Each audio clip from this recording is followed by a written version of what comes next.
അള്ളാഹുവിന്റെ മലക്കുകൾ സ്വർഗത്തിലാണെന്ന് പറയുന്ന ആ നിസ്കാരം ഏതെന്നറിയുമോ പെങ്ങളെ?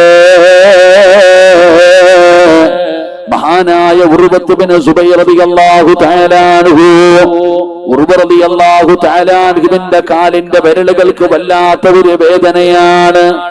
ഉർവ റളിയല്ലാഹു തആല അൻഹുവിന്റെ കാലിന് വല്ലാതെ വേദന വന്നപ്പോ വൈദ്യന്മാരെ കൊണ്ട് കാണിച്ചപ്പോൾ അവര് പറഞ്ഞു, തങ്ങളെ വിരല് പഴുക്കുകയാണ്, തങ്ങളെ അവിടുത്തെ വിരല് പഴുക്കുകയാണ്, അതുകൊണ്ട് ഈ വിരല് മുറിച്ചു മാറ്റണം. കാരണം പഴുപ്പുകളും മറ്റുള്ള ഭാഗങ്ങളിലേക്ക് വ്യാപിക്കാൻ സാധ്യതയുണ്ട്, അതുകൊണ്ട് വിരല് മുറിക്കണമെന്ന് ഉർവതങ്ങളോട് പറയുമ്പോ മഹാനായ ഉർവ റളിയല്ലാഹു തആല അൻഹു അവിടുന്ന് കാലിന്റെ വിരല് മുറിക്കാൻ സമ്മതിച്ചില്ല. പടച്ചവനെ, ദിവസങ്ങൾ കഴിഞ്ഞു, വേദന വല്ലാതെ വർദ്ധിക്കുകയാണ്, വേദന വല്ലാതെ കൂടുകയാണ്. വൈദ്യന്മാര് പറഞ്ഞു, തങ്ങളെ പഴുപ്പ് മറ്റുള്ള സ്ഥലങ്ങളിലേക്ക് വ്യാപിച്ചിരിക്കുകയാ, പഴുപ്പ് മറ്റുള്ള സ്ഥലങ്ങളിലേക്ക് വ്യാപിച്ചിരിക്കുകയാണ്. അന്നേ ഞങ്ങൾ പറഞ്ഞതാണ് ഒരു വിരല് മുറിച്ചു മാറ്റാറ്, ഇന്ന് കാൽപ്പത്തി മുറിക്കേണ്ട അവസ്ഥ വന്നിരിക്കുകയാണ്. ഇനിയും പഴുപ്പ് മുകളിലേക്ക് കയറാൻ സാധ്യതയുണ്ട്. പടച്ചവനെ, ഉർവ റളിയല്ലാഹു തആല അൻഹു അവിടുന്ന് സമ്മതിച്ചില്ല. ആ പഴുപ്പ് മുകളിലേക്ക് കയറുകയാണ്, ആ പഴുപ്പ് മുകളിലേക്ക് കയറുകയാണ്. പിന്നെയും മഹാനായ ഉർവ റളിയല്ലാഹു തആല അൻഹു വൈദ്യന്മാരുടെ മുമ്പിലേക്ക് നിന്നു. അവര് പറഞ്ഞു, തങ്ങളെ കാൽപ്പത്തി കടിഞ്ഞ പഴുപ്പ് മുകളിലേക്ക് കയറിയിരിക്കുകയാണ്, അതുകൊണ്ട് ഇനിയെങ്കിലും ഞങ്ങൾ പറയുന്നതും അനുസരിക്കൂ. അവിടത്തെ കാല് മുറിച്ചു മാറ്റലല്ലാതെ വേറൊരു വഴിയുമില്ല. മഹാനായ ഉർവ റളിയല്ലാഹു തആല അൻഹു മനസ്സില്ല മനസ്സോടെ സമ്മതിക്കുകയാണ്. പടച്ചവനേ, വൈദ്യന്മാര് കാല് മുറിക്കുന്നതിന് വേണ്ടി കടന്നു വരികയാ. ഉർവ റളിയല്ലാഹു തആല അൻഹുവിന്റെ കാല് മുറിക്കാൻ വൈദ്യന്മാര് കടന്നു വരികയാണ്. പടച്ചവനെ, ഉർവതങ്ങളുടെ കയ്യിലേക്ക് കള്ള് കൊണ്ടുവന്ന് കൊടുക്കുകയാ. അതാ കള്ള് കൊണ്ടുവന്ന് കൊടുത്തിട്ട് പറഞ്ഞു, തങ്ങളെ ഇത് കുടിക്കണം, തങ്ങളെ ഇത് കുടിക്കണം, തങ്ങളെ. ഉർവ റളിയല്ലാഹു തആല അൻഹു പറഞ്ഞു, ഞാൻ കള്ള് കുടിക്കൂല. എന്തിനാണ് നിങ്ങൾ കള്ള് കുടിക്കാൻ പറയുന്നത്? അവര് പറഞ്ഞു, തങ്ങളെ കാല് മുറിക്കുമ്പോ വല്ലാത്ത വേദനയാ, കാല് മുറിക്കുന്നതിന്റെ വേദന അറിയാതിരിക്കാനാണ് പടച്ചവനെ കള്ള് കുടിക്കാൻ പറയുന്നത്. ഉർവ റളിയല്ലാഹു തആല അൻഹു പറഞ്ഞു, ഞാൻ കുടിക്കില്ല, മരിച്ചാലും ഞാൻ കള്ള് കുടിക്കില്ല. ഉർവ റളിയല്ലാഹു തആല അൻഹു ചോദിക്കുന്നു, നിങ്ങൾക്ക് എന്റെ കാല് മുറിച്ചു മാറ്റിയാ പോരെ? നിങ്ങൾക്ക് എന്റെ കാല് മുറിച്ചു മാറ്റിയാ പോരെ? അതിന് ഞാൻ തന്നെ ഒരു വഴി പറഞ്ഞു തരാ. ഉർവ റളിയല്ലാഹു തആല അൻഹു പറയുന്നു, ഞാൻ നിസ്കരിക്കാൻ കൈകെട്ടാ, ഞാൻ നിസ്കാരത്തിലേക്ക് പ്രവേശിച്ചു കഴിഞ്ഞാൽ പറ്റുമെങ്കിൽ നിങ്ങൾ എന്റെ കാല് മുറിച്ചു മാറ്റിക്കോ. ഉർവതങ്ങൾ സമ്മതം കൊടുക്കുകയാണ്. പെങ്ങളെ, ഉർവ റളിയല്ലാഹു തആല അൻഹു ഉളുവെടുത്തിട്ട് നിസ്കാരത്തിന് വേണ്ടി കടന്നു വരികയാ. പടച്ചവനെ, നിസ്കരിക്കാൻ വേണ്ടി അവിടുന്ന് കൈകെട്ടുകയാണ്, ഫാത്തിഹ ഓതുകയാണ്, പടച്ചവനെ സൂറത്ത് ഓതുകയാണ്.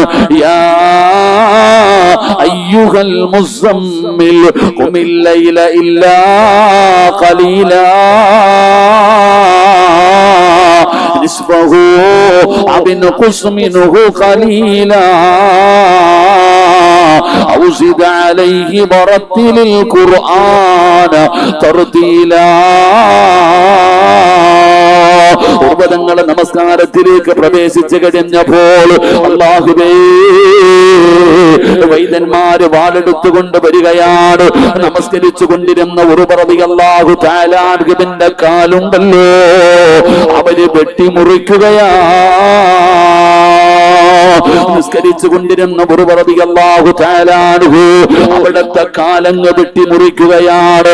അറിഞ്ഞില്ല ബാബാ, ഉർവ റളിയല്ലാഹു തആല അൻഹു അറിഞ്ഞില്ല. ഒരു മരുന്നും കൊടുത്തില്ല, ഒരു അനസ്തേസിയും കൊടുത്തില്ല. പടച്ചവനെ, നിസ്കരിച്ചു കൊണ്ടിരുന്ന പച്ചയായ മനുഷ്യനായ ഉർവതങ്ങള് ആ ഉർവതങ്ങളുടെ ഒരു കാലങ്ങ് മുറിച്ചു മാറ്റുകയാണ്. മഹാനവറുകളെ നിസ്കാരത്തിലാ. മഹാനവറുകളെ നിസ്കാരത്തിലാ ഒറ്റക്കാലിൽ നിന്ന് നിസ്കരിക്കുകയാണ്.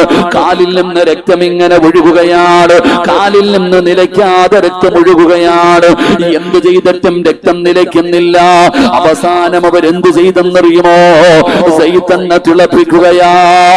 സൈത്തന്നെ തിളപ്പിച്ചിട്ട് നിസ്കരിച്ചു കൊണ്ടിരുന്ന ഒരു റളിയല്ലാഹു തആല അൻഹുവിന്റെ കാലിലേക്ക്, ആ മുറിച്ച കാലിലേക്ക് തിളച്ച എണ്ണയങ്ങ് മുക്കുകയാ.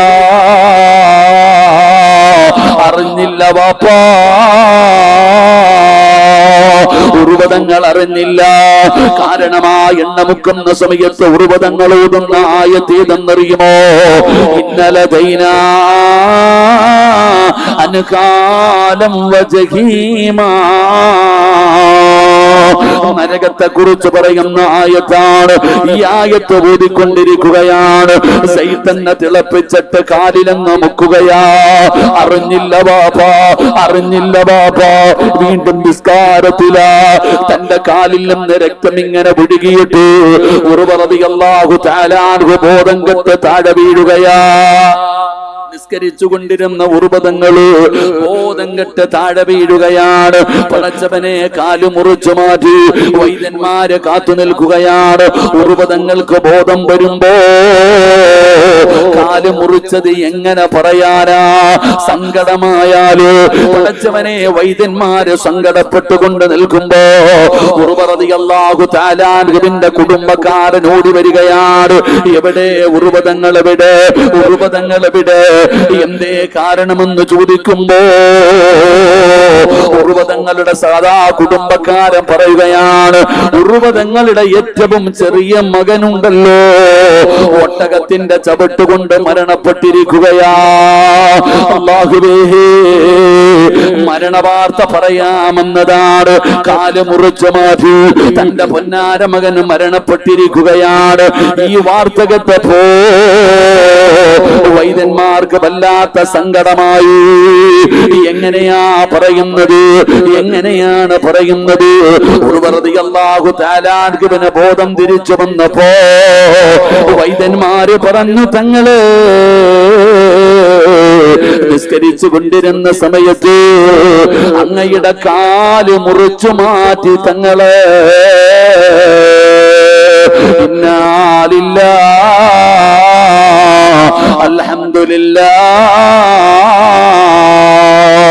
ഉർവതങ്ങൾ പറയുകയാ അൽഹംദുലില്ലാഹ്. അവിടെന്ന് പറഞ്ഞു, തങ്ങളെ ഏറ്റവും ചെറിയ മകന് മരണപ്പെട്ടു പോയി തങ്ങളെ. അപ്പോഴും ഉർവ റളിയല്ലാഹു തആല അൻഹു പറയുകയാണ്, ഇന്നാ ലില്ലാഹി അൽഹംദുലില്ലാഹ്. കാല് മുറിച്ചു മാറ്റി എന്ന് പറഞ്ഞപ്പോൾ പടച്ചവനെ തന്റെ പൊന്നാര മകന് മരണപ്പെട്ടു എന്ന് പറഞ്ഞപ്പോ ഉർവതങ്ങൾ അൽഹംദുലില്ലാഹ് പറയുകയാ. എന്ത് പറ്റി തങ്ങള്? എന്തിനാ അൽഹംദുലില്ലാഹ് പറഞ്ഞത്? ഉർവ റളിയല്ലാഹു തആല അൻഹു പറഞ്ഞ മറുപടി എന്തെന്നറിയുമോ? അല്ലാഹു രണ്ട് കാല് തന്നിട്ട് ഒരെണ്ണമല്ലേ തിരിച്ചെടുത്തുള്ളൂ, ഒരു കാല് ബാക്കി വെച്ചല്ലോ. അൽഹംദുലില്ലാഹ്. അല്ലാഹു എന്റെ മക്കളിൽ ഒരാളെയല്ലേ തിരിച്ചെടുത്തുള്ളൂ, ബാക്കി മക്കളെ അല്ലാഹു ജീവനോടെ തിരിച്ചു തന്നല്ലോ. അതുകൊണ്ട് അൽഹംദുലില്ലാഹ്. ഉർവതങ്ങൾ അവിടെന്ന് പറയുകയാ. പിന്നെ ഇരുന്ന് കരയുകയാണ്, പിന്നെ ഇരുന്ന് കരയുകയാണ്. എന്തിനാ തങ്ങളെ കരയുന്നത്? മകൻ മരിച്ചെന്ന് പറഞ്ഞപ്പോ, കാല് മുറിച്ചു മാറ്റി എന്ന് പറഞ്ഞപ്പോ അങ്ങ് കരഞ്ഞില്ലല്ലോ, പിന്നെ എന്തിനാണ് കരയുന്നതെന്ന് ചോദിക്കുമ്പോ, നിസ്കാരം എന്ന് പറഞ്ഞാൽ എന്തെന്നറിയോ? ഉർവ റളിയല്ലാഹു തആല അൻഹുവിന്റെ കാലു പഴുത്തു. വൈദ്യന്മാര് പറഞ്ഞു കാല് മുറിച്ചു മാറ്റണം. കള്ള് കൊണ്ടുവന്നിട്ട് പറഞ്ഞു കുടിക്കാൻ, കാരണം വേദന അറിയാതിരിക്കാൻ. ഉർവതങ്ങൾ പറഞ്ഞു, മരിച്ചാലും ഞാൻ കുടിക്കൂല, നിങ്ങൾക്ക് എന്റെ കാല് മുറിച്ചു മാറ്റിയാ പോരെ, ഞാൻ 2 റക്അത്ത് നിസ്കരിക്കാം, പറ്റുമെങ്കിലും മുറിച്ചു മാറ്റിക്കോ. മഹാനായ ഉർവ റളിയല്ലാഹു തആല നിസ്കരിച്ചു കൊണ്ടിരുന്ന സമയത്ത് കാല് മുറിച്ചു മാറ്റി. നിങ്ങൾ ചരിത്രം എടുത്ത് വായിച്ചു നോക്ക്. ഉർവ തങ്ങളുടെ കാല് മുറിച്ചു മാറ്റി, അറിഞ്ഞില്ല.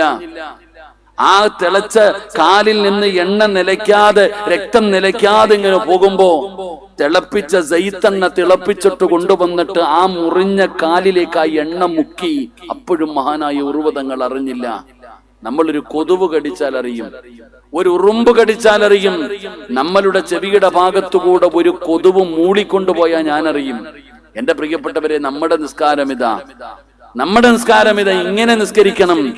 ഈ ഉർവ റളിയല്ലാഹു തആല അൻഹു നിസ്കരിച്ച രീതിയിൽ നിസ്കരിച്ചിട്ട് നിസ്കാരപ്പായിൽ നിന്ന് എഴുന്നേൽക്കുമ്പോൾ അള്ളാഹുവിന്റെ മലക്കുകൾ പറയും, നീ സ്വർഗത്തിലാ, നിനക്ക് സന്തോഷ വാർത്ത, നീ അള്ളാഹുവിന്റെ സ്വർഗത്തിന്റെ അവകാശിയ, ധൈര്യമായിട്ട് പൊക്കോ എന്ന് മലക്കുകൾ മുസാഫഹത്ത് ചെയ്തിട്ട് പറഞ്ഞു വിടും. അള്ളാഹു നമുക്ക് ഈമാൻ നൽകുമാറാകട്ടെ. ഉറക്കപ്പറ അള്ളാഹു നമുക്ക് നൽകുമാറാകട്ടെ. എന്റെ പ്രിയപ്പെട്ട സഹോദരങ്ങളെ, നമ്മൾ പറഞ്ഞു വരുന്നത് നന്മകൾ ചെയ്യാൻ നമ്മളെ കൊണ്ട് കഴിയണം. ഏതെല്ലാം രീതിയിൽ സൽക്കർമ്മം ചെയ്യാൻ കഴിയും. ഒരുപാട് നന്മകൾ നമുക്ക് ചെയ്യാൻ കഴിയുമല്ലോ. ഇപ്പൊ ബഹുമാന്യനായ ഉസ്താദ് അവറുകൾ അൽഹംദുലില്ലാഹ് ഇപ്പോ സആദ എന്ന് പറഞ്ഞിട്ടൊരു നമുക്കറിയാം. ഇന്ന് മൗലിദുകൾ, മറ്റുള്ള ദുആകൾ, അൽഹംദുലില്ലാഹ് പരിശുദ്ധമായ ഖുർആനും അതുപോലെ തന്നെ ദിക്റുകളും മൗലിദുകളും ഒക്കെ എഴുതി മനോഹരമായ തെറ്റുകൾ തിരുത്തിയിട്ടുള്ള ഒരു ഗ്രന്ഥം. അള്ളാഹു ഉസ്താദ് അവറുകൾക്ക് ആഫിയത്തുള്ള ദീർഘായുസ് അള്ളാഹു കൊടുത്ത് അനുഗ്രഹിക്കുമാറാകട്ടെ. ബഹുമാന്യനായ നെല്ലായ ഉസ്താദ് ഉൾപ്പെടെ ഒരുപാട് ഉസ്താദന്മാർ അൽഹംദുലില്ലാഹ് തങ്ങൾ ഇവിടെ വെച്ച് ഉദ്ഘാടനം ചെയ്തു. എനിക്ക് വലിയ സന്തോഷം തോന്നി. ഉസ്താദിന്റെ പിതാവാണെന്ന് തോന്നുന്നു. ഇവിടെ വന്ന് അൽഹംദുലില്ലാഹ് ഉസ്താദിന്റെ പിതാവാണെന്ന് തോന്നുന്നു. അല്ലാഹു ആഫിയത്തുള്ള ദീർഘായുസ് കൊടുക്കുമാറാകട്ടെ. അൽഹംദുലില്ലാഹ് ഇവിടെ വന്ന് വാങ്ങിച്ചു. അതാണ് അതൊരു വലിയ സന്തോഷം. അതൊരു ഉപ്പയ്ക്ക് കിട്ടുന്ന വലിയൊരു ഭാഗ്യമല്ലേ. ഒരു ആലിമായ മകൻ ഇങ്ങനെ ഒരു ഗ്രന്ഥം എഴുതിയിട്ട് ഇന്ന് ഉമ്മയാണ് മകളുടെ ഇൻസ്റ്റാഗ്രാമിൽ ഇടാനുള്ള റീൽസ് പിടിക്കുന്നത്. ഇന്നത്തെ കാലം അങ്ങനെയുള്ള കാലത്ത് അൽഹംദുലില്ലാഹ് ആ ഒരു ഗ്രന്ഥം അള്ളാഹു കബൂലാക്കുമാറാകട്ടെ. അള്ളാഹു അർഹമായ പ്രതിഫലം നൽകുമാറാകട്ടെ. ഞാനൊന്ന് തുറന്നു നോക്കി. അൽഹംദുലില്ലാഹ് മനോഹരമായ രീതിയിൽ നമുക്കൊക്കെ ഉപകാരപ്പെടുന്നതാണ്. റജബും ശഅബാനൊക്കെ വരുന്നല്ലോ. അൽഹംദുലില്ലാഹ് ഒരുപാട് നല്ല കാര്യങ്ങൾ പറയാനും പഠിക്കാനൊക്കെ കഴിയും. അള്ളാഹു കബൂലാക്കുമാറാകട്ടെ. അതുകൊണ്ട് എന്റെ പ്രിയപ്പെട്ടവരെ, നമുക്ക് നന്മകൾ ചെയ്യാൻ കഴിയണം. ഇൻഷാ അല്ലാഹ് സംഘാടകർ എന്തായാലും ബക്കറ്റ് എടുത്തു. ഇൻഷാ അല്ലാഹ് ബക്കറ്റ് എടുത്തു. അൽഹംദുലില്ലാഹ് എല്ലാവരും ഒന്ന് പോക്കറ്റിൽ കൈയിട്. ഒരു നല്ല സദഖ എടുക്ക്. നിങ്ങളുടെ ഒരാളുടെയും പൈസ അല്ലാഹ്ക്ക് വേണ്ട. ഈ സദഖ കൊടുക്കുന്നത് കൊണ്ടുള്ള പ്രയോജനം എന്താ? അസ്സദഖത്തു റദ്ദുൽ ബല, സദഖ വിപത്തുകളെ തട്ടിമാറ്റുമെന്ന് ആദരവായ പ്രവാചകൻ നബി മുഹമ്മദ് മുസ്തഫ സല്ലല്ലാഹു അലൈഹി വസല്ലമ തങ്ങൾ പറയുന്നു, സദഖ കൊടുക്കുന്നത് കൊണ്ടുള്ള ഉപകാരം നമുക്ക് തന്നെയാ. മാരകമായി അറുത്തുമുറിക്കുന്ന രോഗങ്ങൾ, ഇന്ന് ക്യാൻസർ, പണ്ട് ക്യാൻസർ എന്ന് പറഞ്ഞാൽ എന്തോ വലിയ രോഗമാ, അത് വലിയ രോഗമായി കണ്ടിരുന്നു. ഇന്ന് പനി പടരുന്നത് പോലെ പടരുകയാ. ഒരു വീട്ടിൽ ഒരാൾക്ക് ക്യാൻസർ രോഗമുണ്ട്, ഒരു കുടുംബത്തിൽ ഒരാൾക്ക് ക്യാൻസർ രോഗം, അല്ലെങ്കിൽ ഡയാലിസിസ് ചെയ്യുന്നവർ, അല്ലെങ്കിൽ ശരീരം തളർന്നു കിടക്കുന്നവർ, എന്റെ പ്രിയപ്പെട്ടവരെ, മാരകമായ രോഗങ്ങൾ വല്ലാതെ പടർന്നുകൊണ്ടിരിക്കുന്ന കാലമാ. നബിതങ്ങൾ പറയുന്നു സല്ലല്ലാഹു അലൈഹി വസല്ലം, സദഖ വിപത്തുകളെ തട്ടിമാറ്റുമെന്ന് ആദരവായ പ്രവാചകൻ നബി മുഹമ്മദ് മുസ്തഫ സല്ലല്ലാഹു അലൈഹി വസല്ലമ തങ്ങൾ പറയുന്നു, സദഖ വിപത്തുകളെ തട്ടിമാറ്റും. നമുക്ക് വരാനിരിക്കുന്ന അപകടങ്ങൾ, നമുക്ക് വരാനിരിക്കുന്ന ദുരന്തങ്ങൾ. എടോ അല്ലാഹുവേ, ഈ സദസ്സിലിരിക്കുന്ന എത്രയോ ആണുങ്ങൾ, എത്രയോ പെണ്ണുങ്ങൾ, എത്ര മരുന്ന് കഴിച്ചിട്ടും രോഗം മാറുന്നില്ലല്ലോ. ഉസ്താദെ, ഞാൻ അവിടെ പോയി, കാണുന്ന ഹോസ്പിറ്റലുകളിൽ മുഴുവനും പോയി, ഡോക്ടർമാര് തരുന്ന ടാബ്ലറ്റുകൾ മുഴുവനും കഴിച്ചു, മാറുന്നില്ല.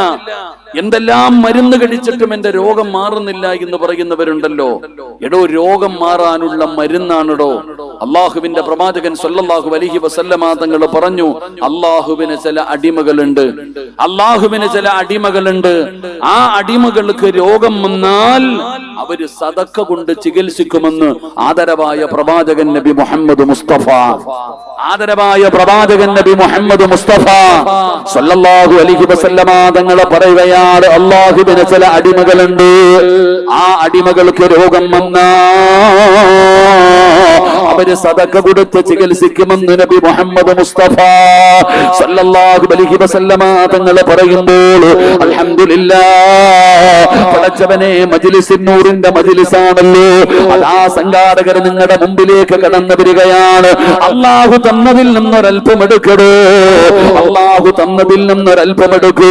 അൽഹംദുലില്ലാഹ്. പടച്ചവനെ, എന്റെ ശരീരത്തിലെ ക്യാൻസറോ ട്യൂമറോ പോലെയുള്ള ഏതെങ്കിലും മാരകമായ രോഗത്തിന്റെ അണുക്കൾ എന്റെ ശരീരത്തിലുണ്ട്. ഈ സദഖയുടെ ബറക്കത്ത് കൊണ്ട് കരിച്ചു കളയണേ അല്ലാഹ്, അറുത്തു മുറിക്കല്ലേ അല്ലാഹ്. കണ്ണുനീര് കുടിപ്പിക്കല്ലേ അല്ലാ. മനസ്സറിഞ്ഞുകൊണ്ടൊരു സദഖയെടുക്കൂ, മനസ്സറിഞ്ഞുകൊണ്ടൊരു സദഖയെടുക്കൂ നാഥാ. ആരെല്ലാം സദഖ കൊടുക്കുന്നുണ്ട് നീ അവരുടെ സദഖ സ്വീകരിക്കണേ അല്ലാ. മാരകമായ രോഗങ്ങളെ തൊട്ട് കാക്കണേ അല്ലാ. അറുത്തു മുറിക്കുന്ന കൈകാലുകൾ മുറിച്ചു മാറ്റുന്ന കിടന്ന കിടപ്പിൽ കടന്ന് മലമൂത്ര വിസർജനം നടത്തേണ്ട അവസ്ഥ വരുത്തല്ലേ അല്ലാ. എല്ലാവരും മനസ്സറിഞ്ഞിട്ടൊരു സദഖ ഇൻഷാ അല്ലാഹ്. അൽഹംദുലില്ലാഹ് എല്ലാവരും ഇൻഷാ അല്ലാഹ് മനസ്സറിഞ്ഞിട്ടൊരു നല്ല സദഖ അള്ളാഹു കബൂലാക്കുമാറാകട്ടെ, അള്ളാഹു സ്വീകരിക്കുമാറാകട്ടെ. എന്റെ പ്രിയപ്പെട്ട സഹോദരങ്ങളെ, അതുകൊണ്ട് ഞാൻ പറഞ്ഞു വന്നത് അള്ളാഹുവിന്റെ പരിശുദ്ധമായ ഖുർആൻ പറയുകയാ, നന്മകൾ ചെയ്യ്. നമുക്ക് എന്തെല്ലാം നല്ല കാര്യങ്ങൾ ചെയ്യാൻ കഴിയുമോ ആ നന്മകൾ നമ്മൾ ചെയ്യാൻ കഴിയണം. പരിശുദ്ധമായ റജബ് മാസമാ, പരിശുദ്ധമായ റജബ് മാസം. അല്ലാഹുമ്മ ബാരിക് ലനാ ഫീ റജബിൻ വശഅബാൻ. അൽഹംദുലില്ലാഹ് ഉസ്താദന്മാർ ദുആ ചെയ്യുകയാണ്. റജബ് മാസമാണ്, അല്ലാഹുവിന്റെ മാസമാണ് റജബ് മാസം. സാധാരണ ഒരു മാസം പോലെയല്ല. ഈ മാസത്തെ നമ്മൾ ആദരിക്കണമടോ, ബഹുമാനിക്കണോ. ഒരുപാട് നന്മകൾ ചെയ്യാൻ വേണ്ടി, വിശുദ്ധമായ റമദാനിന് വേണ്ടി ഒരുങ്ങാൻ വേണ്ടിയാണ് റജബ് വരുന്നു എന്ന് വിളിച്ചു പറയുന്നത്. റമദാൻ വരുന്നതിന് 2 മാസം മുമ്പേ പടച്ചവനെ നമ്മളെ ഓർമ്മപ്പെടുത്തുന്നത് എന്തിനു വേണ്ടിയാണ്? ജീവിതത്തിൽ മാറ്റം വരുത്തുവാർ, ഒരുപാട് നന്മകൾ ചെയ്യുവാർ, ഒരുപാട് നന്മകൾ ചെയ്യുവാർ, പാപങ്ങൾ കഴുകിക്കളയാണ്, മനസ്സും ശരീരവും ശുദ്ധമാക്കുന്നതിന് വേണ്ടിയാണ് പടച്ചവനെ അവിടെ നിന്ന് വിളിച്ചു പറയുന്നത്.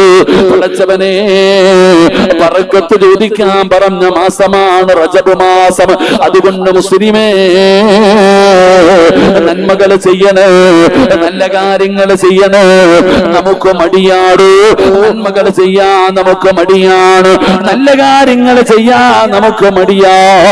എല്ലാവരും പറയുന്ന ഉസ്താദേ ദുആ ചെയ്യണേ. ജീവിതം വലിയ പ്രയാസത്തിലാണ്, വല്ലാത്ത ബുദ്ധിമുട്ടിലാണ്, സാമ്പത്തികമായി തകർന്നിരിക്കുകയാ, മാനസികമായി തകർന്നിരിക്കുകയാ, ശാരീരികമായി പല രോഗങ്ങൾ കാരണം പ്രയാസത്തിലാ. എല്ലാവരും പറയുന്നത് എന്താ? ഉസ്താദെ വളരെ പ്രയാസമാ, ബുദ്ധിമുട്ടാ, ജീവിതം വല്ലാത്ത പ്രയാസത്തിലാണെന്ന്. അള്ളാഹു നമ്മുടെ പ്രയാസം അള്ളാഹു മാറ്റി തരുമാറാകട്ടെ. അള്ളാഹു നമ്മുടെ പ്രയാസം അള്ളാഹു മാറ്റി തരുമാറാകട്ടെ. ആമീൻ പറയടോ. അള്ളാഹു നമ്മുടെ പ്രയാസം മാറ്റി തരുമാറാകട്ടെ. എല്ലാവർക്കും വേണ്ടത് നല്ല ജീവിതമല്ലേ, നല്ല ജീവിതമല്ലേ? എന്തിനാ ഉസ്താദെ ഈ നല്ല കാര്യങ്ങൾ ചെയ്താൽ നമുക്കെന്തേ? ഉസ്താദ് നല്ല കാര്യങ്ങൾ ചെയ്താൽ കിട്ടുന്ന പ്രയോജനം എന്താ? അള്ളാഹു പറയുകയാണ്, നല്ല കാര്യങ്ങൾ ചെയ്യുന്നവർക്ക് അള്ളാഹു കൊടുക്കുന്ന പ്രതിഫലം എന്താ? മൻ അമില സ്വാലിഹൻ മിൻ ദക്കരിൻ ഔ ഉൻസാ വഹുവ മുഅ്മിനു ഫലനുഹയ്യന്നഹു ഹയാതൻ ത്വയ്യിബാ. അല്ലാഹുവിന്റെ വിശുദ്ധമായ ഖുർആൻ പറയുകയാ, ഒരു നല്ല ജീവിതം വേണോ, ഒരു നല്ല ജീവിതം വേണോ, സമാധാനമുള്ള ഒരു ജീവിതം വേണോ, നിങ്ങളെ സന്തോഷമുള്ള ജീവിതം വേണോ, ബർക്കത്തും റഹ്മത്തുമുള്ള ജീവിതം വേണോ? അല്ലാഹു പറയുകയാ ഞാൻ തരാം, അല്ലാഹു പറയുകയാ ഞാൻ തരാം. ഫലനുഹയ്യന്നഹു ഹയാതൻ ത്വയ്യിബാ. ത്വയ്യിബായ ജീവിതം. പടച്ചവനെ ലോകത്തെ ഏറ്റവും മനോഹരമായ ജീവിതം, പടച്ചവനെ ലോകത്തിലെ ഏറ്റവും മനോഹരമായ ജീവിതം. രാജാക്കന്മാരെ പോലെ ജീവിക്കണോ, സന്തോഷമുള്ള ജീവിതം വേണോ, സമാധാനമുള്ള ജീവിതം വേണോ, ബർക്കത്തുള്ള ജീവിതം വേണോ? അല്ലാഹു പറയുകയാ, മൻ അമില സ്വാലിഹാ. പറയുകയാണ്, നല്ല കാര്യങ്ങൾ നീ ചെയ്താൽ നിനക്ക് ഞാൻ നല്ല ജീവിതം അല്ലാഹു തരും. നല്ല കാര്യങ്ങൾ ചെയ്യുന്നവർക്ക് ഏറ്റവും സന്തോഷകരമായ, സമാധാനപരമായ, ലോകത്തിലെ ഏറ്റവും നല്ല ജീവിതം, രാജാക്കന്മാരെ പോലെ നമുക്ക് ജീവിക്കാൻ കഴിയും. അള്ളാഹു നമുക്ക് നല്ല ജീവിതം നൽകി അനുഗ്രഹിക്കുമാറാകട്ടെ. എന്റെ പ്രിയപ്പെട്ട സഹോദരങ്ങളെ, നിസ്കരിക്കാൻ പറയുമ്പോൾ വലിയ മടിയാ നമുക്ക്.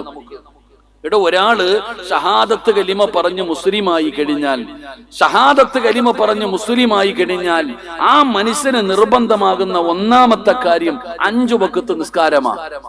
5 വഖത്ത് നിസ്കാരമാണ് ഒന്നാമതായി നിർബന്ധമാകുന്നത്. എന്റെ പ്രിയപ്പെട്ടവരെ, മരിക്കുന്ന കാലം വരെ ആ നിസ്കാരം നിർബന്ധമാ. എന്റെ പ്രിയപ്പെട്ടവരെ, എങ്കിലും നമുക്ക് നമസ്കരിക്കാൻ വലിയ മടിയാ. എടാ, പള്ളിയിൽ നിന്ന് ബാങ്ക് വിളിക്കുന്നടാ ചെറുപ്പക്കാരാ. കുട്ടികളോട് പറയുക, പള്ളിയിൽ നിന്ന് ബാങ്ക് വിളിക്കുന്നു, ഇവന് പോകാൻ മടിയാ സഹോദര. നിസ്കരിക്കാൻ മടി. ആണുങ്ങളുമില്ല പെണ്ണുങ്ങളുമില്ല.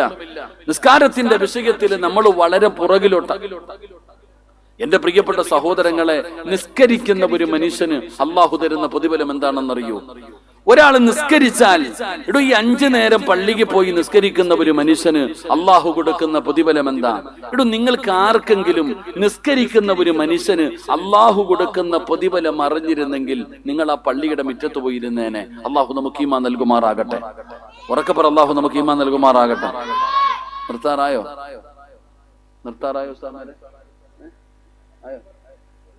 കുറച്ചേരം കൂടെ പോ. ഇൻഷാ അല്ലാഹ് നിസ്കരിക്കുന്നവർക്ക് അള്ളാഹു തരുന്ന പ്രതിഫലം പറഞ്ഞിട്ട് നമുക്ക് ദുആ ചെയ്യാം. അള്ളാഹു ഈമാൻ നൽകുമാറാകട്ടെ. നിങ്ങൾക്ക് മടുത്തു തുടങ്ങിയോ? നിങ്ങളിവന് മരിച്ച വീട്ടിൽ ഇരിക്കണ പോലെ ഇരിക്കുന്നു. നിസ്കരിക്കുന്ന ഒരാൾക്ക് അള്ളാഹു തരുന്ന പ്രതിഫലം പിരിവല്ലോ ഉണ്ടോ? അപ്പൊ ഒന്നുമില്ലല്ലോ. പ്രാണികളുണ്ട് ഇഷ്ടം പോലെ, പ്രമാണിമാര് കുറവാ. അൽഹംദുലില്ലാ. ആ പുസ്തകം, ആ കിതാബ് എന്റെ പ്രിയപ്പെട്ടവരെ നല്ല ഉപകാരമുള്ളൊരു കിതാബാ. ഇൻഷാ അല്ലാഹ് ആ കിതാബ് നിങ്ങളുടെ കയ്യിലുള്ള ഒരു നല്ല ഹദിയ കൊടുത്തിട്ട് വാങ്ങണം. ഇൻഷാ അല്ലാഹ് നല്ല ഒരു ഹദിയ കൊടുത്തിട്ട്, അൽഹംദുലില്ലാ, ഉസ്താദിന്റെ വലിയ പരിശ്രമം. ഇൻഷാ അല്ലാഹ് അത് കൊടുത്തിട്ട് നിങ്ങൾ വാങ്ങിക്കുക. അള്ളാഹു കബൂലാക്കുമാറാകട്ടെ. എന്റെ പ്രിയപ്പെട്ട സഹോദരങ്ങളെ, നിസ്കരിക്കുന്ന ഒരാൾക്ക് അള്ളാഹു തരുന്ന പ്രതിഫലം ഞാൻ പറഞ്ഞു തരാം. ഒരാൾ 5 വഖത്ത് നമസ്കരിച്ചാൽ അള്ളാഹു ആ മനുഷ്യന് കൊടുക്കുന്ന പ്രതിഫലം എന്താ? അള്ളാഹുവിന്റെ വിശുദ്ധമായ ഖുർആൻ പറയുന്നു. അള്ളാഹുവിന്റെ പരിശുദ്ധമായ ഖുർആൻ പറയുകയാ, എന്റെ പ്രിയപ്പെട്ടവരെ, നിസ്കരിക്കുന്നവർക്ക് അള്ളാഹു കൊടുക്കുന്ന പ്രതിഫലം. നമ്മൾ എന്തിനാ കഷ്ടപ്പെടുന്നേ? ഇരിക്കുന്ന ആണുങ്ങളാകട്ടെ, നമ്മൾ എല്ലാവരും ജോലിക്ക് പോകുന്നല്ലോ, എല്ലാവരും ജോലി ചെയ്യുന്നുണ്ട്. എന്തിനാ ജോലി ചെയ്യുന്നേ? നമ്മൾ ജോലി ചെയ്യുന്നത് നമ്മുടെ കുടുംബത്തിന് കഴിക്കാൻ ഭക്ഷണം കൊടുക്കണം. നമുക്കും നമ്മുടെ ഭാര്യക്കും നമ്മുടെ മക്കൾക്കും പട്ടിണിയില്ലാതെ കഴിയണം. നമ്മുടെ കുടുംബത്തിന് ഭക്ഷണം വേണം, പട്ടിണിയില്ലാതെ കഴിയണം. എന്റെ പ്രിയപ്പെട്ടവരെ, അതിനു വേണ്ടിയാണല്ലോ ഞാനും നിങ്ങളും കഷ്ടപ്പെടുന്നത്. നമ്മൾ ജോലി ചെയ്യുന്നത് നിസ്കരിക്കാൻ മടിയാണ്, നന്മകൾ ചെയ്യാൻ മടിയാണ്. ഉസ്താദെ, കടയാണ്, കച്ചവടമാണ്, ജോലിയാണ്, പ്രയാസമാണ് പറയുന്നല്ലോ. എങ്കിൽ എന്റെ പ്രിയപ്പെട്ടവരെ, നിനക്ക് ഭക്ഷണമല്ലേ വേണ്ടത്? കഴിക്കാനുള്ള ഭക്ഷണം വേണോ? അല്ലാഹു പറയുകയാ, അല്ലാഹു പറയുകയാ, ബിസ്മില്ലാഹിർ റഹ്മാനിർ റഹീം, وأمر أهلك بالصلاة واصطبر عليها لا نسألك رزقا نحن نرزقك والعاقبة للتقوى. നിസ്കരിക്കുന്നവർക്ക് അല്ലാഹു തരുന്ന പ്രതിഫലം കേൾക്കണോ? നിങ്ങളെ വാപ്പാ, 5 നേരം നിനക്ക് നിസ്കരിക്കാൻ പറ്റുമോ? ഒരു ദിവസം അല്ലാഹുവിന്റെ പള്ളിയുടെ മിനാരത്തിൽ നിന്ന് ഹയ്യ അലൽ സ്വലാഹ്, ഹയ്യ അലൽ ഫലാഹ്, അല്ലാഹുവിന്റെ പള്ളിയുടെ മിനാരത്തിൽ നിന്ന് ബാങ്ക് വിളിക്കുന്നത് കേൾക്കുന്നവരാണല്ലോ. നിസ്കരിക്കാൻ പറ്റുമോ? നിനക്ക് നിസ്കരിക്കാൻ പറ്റുമോ? നിന്റെ മക്കളെ കൊണ്ട് നിസ്കരിപ്പിക്കാൻ പറ്റുമോ? നിന്റെ ഭാര്യയെ കൊണ്ട് നിസ്കരിപ്പിക്കാൻ പറ്റുമോ? അങ്ങനെ നിങ്ങൾ ആരെങ്കിലും നിസ്കരിച്ചാൽ അല്ല തരുന്ന പ്രതിഫലം കേട്ടോ, അല്ല തരാമെന്ന് പറയുന്ന പ്രതിഫലം കേട്ടോ. അല്ലാഹു പറയുകയാ, ലാ നസ്അലുക റിസ്ഖാ നഹ്നു നർസുഖുക. അല്ലാഹു പറയുകയാ, അല്ലാഹു പറയുകയാ, നീയും നിന്റെ ഭാര്യയും നിന്റെ മക്കളും 5 നേരം നിസ്കരിച്ചാ ഒരു ദിവസമല്ല, ഒരാഴ്ചയല്ല, ഒരു കൊല്ലമല്ല, പടച്ചവരേ, നീ മരിക്കുന്ന കാലം വരെ അല്ലാഹു നിനക്കും നിന്റെ കുടുംബത്തിനും തിന്നാനുള്ള ഭക്ഷണം തരുമെന്ന് അല്ലാഹുവിന്റെ വിശുദ്ധ ഖുർആൻ, അല്ലാഹുവിന്റെ വിശുദ്ധമായ ഖുർആൻ പറയുകയാ. 5 നേരം നീയും നിന്റെ ഭാര്യയും നിന്റെ മക്കളും നിസ്കരിക്കുകയാണെങ്കിൽ മരിക്കുന്ന കാലം വരെ നിനക്കും നിന്റെ കുടുംബത്തിനും തിന്നാനുള്ള ഭക്ഷണം ഞാൻ തരും. അല്ലാഹു നമുക്ക് ഈമാൻ നൽകുമാറാകട്ടെ. അല്ലാഹു നമുക്ക് ഈമാൻ നൽകുമാറാകട്ടെ.